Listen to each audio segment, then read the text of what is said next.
இங்க ஒருத்தன் நைட்டு கடையை க்ளோஸ் பண்ணிட்டு வீட்டுக்கு போயிட்டு இருக்க வழியில ஒரு வயசான பாட்டி உட்காந்துருக்காங்க. அதை பார்த்துட்டு இவனும் என்னாச்சு ஏன் தனியா உட்காந்துருக்கீங்கன்னு விசாரிச்சா, இல்லப்பா கொடியேத்த திருவிழாக்கு போயிட்டு வந்துட்டு இருந்தேன், காலெல்லாம் கொஞ்சம் வீங்கிருச்சு, அதான் அப்படியே உட்காந்துட்டேன்னு சொல்ல, இவனும் பாவப்பட்டு எங்க போகணும்னு சொல்லுங்க நான் உங்களை இறக்கி விட்டுறேன்னு சொல்றான். அப்ப அவங்க காவலகண்டிக்கு போகணும்னு சொல்ல, நானும் அந்த பக்கமா தான் போறேன் வாங்கிட்டு அவங்க சைக்கிள்ல உட்கார வச்சு அழைச்சிட்டு போறான். அப்படி போற வழியில அவனோட 2 ஃப்ரெண்ட்ஸை பாக்குறான். 2 நிமிஷத்துல வந்துடுறான்னு சொல்லிட்டு கிளம்ப, அவனும் இந்த நேரத்துல இவன் எங்கடா போயிட்டு இருக்கான்ட்டு பாக்க, இவனும் பாட்டியை பத்திரமா அவங்க வீட்டுல இறக்கி விட்டுறான். அப்ப அந்த பாட்டியை அவங்க வச்சிருந்த ஒரு ஜிலேபியா அவனுக்கு சாப்பிடறதுக்காக கொடுக்குறாங்க.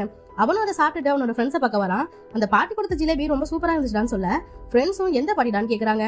அதான்டா இப்போ நான் சைக்கிள்ல ஒரு பாட்டி உட்கார வச்சு அழைச்சிட்டு பண்ணல, அந்த பாட்டி தான் கொடுத்தாங்கன்னு சொல்ல, ஃப்ரெண்ட்ஸும் நீ மட்டும் தானடா போன, பாட்டி கிட்டெல்லாம் ஒன்னும் கூட வரலன்னு சொல்றாங்க.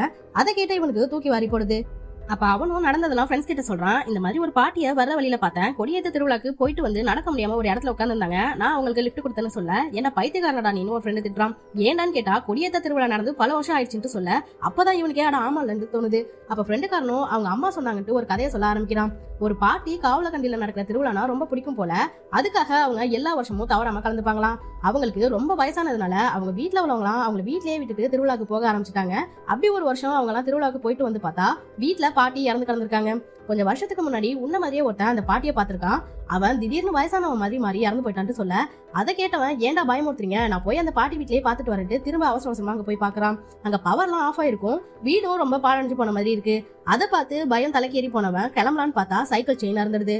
அதை அவசர அவசரமா சரி பண்ணிட்டு சைக்கிள் எடுத்தா பின்னாடி அந்த பாட்டி வந்து வில்லத்தனமா நிக்கும் பாருங்க. இவனுக்கு அல்ல இல்ல, வேக வேகமா சைக்கிள் எடுத்துட்டு போறப்ப அவன் கை வயசானவன் போல மாற பக்கத்துல இருந்த கண்ணாடியில முகத்தை பாக்குறான். 80 வயசு ஆள் மாதிரி மாறி போயிருக்கான். அதை ஷாக்கா பாத்துட்டு இருக்கும் போதே பின்னாடி இருந்து யாரோ அவனை தொடர மாதிரி இருக்கும். பார்த்தா அவனோட ஃப்ரெண்டு தான். ஆக்சுவலா இவ்வளவு நேரம் வயசானவன் மாதிரி தெரிஞ்சது அவனோட இல்யூஷன் தான். அப்ப ஃப்ரெண்டுக்காரனுக்கு பின்னாடி அந்த பாட்டி நிக்கிறத பார்த்துட்டு சீக்கிரம் வாடா இங்க இருந்து போயிடலான்ட்டு அவன் ஃப்ரெண்டை பின்னால உட்கார வச்சுட்டு இவன் மூச்சரைக்க சைக்கிளை ஓட்டிட்டு போயிட்டு இருக்கான். இவன் மட்டும் பேசிக்கிட்டே வரான். ஃப்ரெண்டுக்காரன்ட்டு எந்த பதிலும் வர மாட்டேங்குது. ஏன்டா ஒன்னும் பேச மாட்டேன்ட்டு கேட்டா, என்ன காவலகண்டியில இறக்கி விட்டுறியான்ட்டு அந்த பாட்டியோட குரல் கேட்கும் பாருங்க. அது மட்டும் இல்லாம அவனை இறுக்கி வேற பிடிச்சிக்குது. இவனும் பயத்தோட பொறுமையா பின்னாடி திரும்பி பார்த்தா யாருமே இல்ல.